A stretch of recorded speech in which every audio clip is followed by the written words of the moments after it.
ગિરનાર જતા યાત્રિકો માટે મહત્વના સમાચાર છે। ભારે પવન ફૂંકાવાના કારણે રોપવે સેવાને હાલ પૂરતી બંધ કરવામાં આવી છે।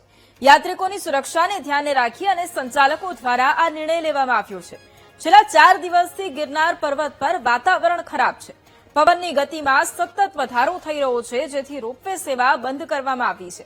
હવામાન સામાન્ય થયા પછી જ રોપવે સેવા ફરી એક વખત શરૂ કરવામાં આવશે।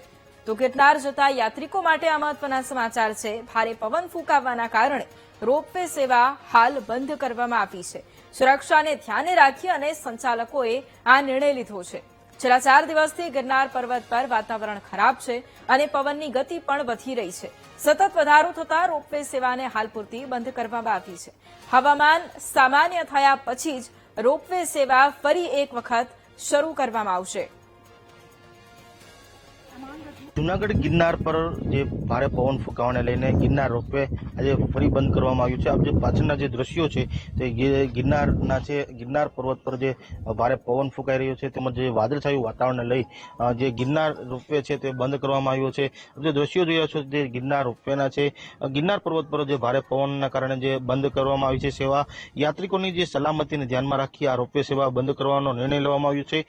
ગિરનાર પર્વત પર જે 80 કિમીથી પણ વધુ ઝડપે પવન ફૂંકાઈ રહ્યો છે। છેલ્લા 4 દિવસથી આ ગિરનાર વાતાવરણમાં પણ ખરાબ જોવા મળી રહ્યું છે।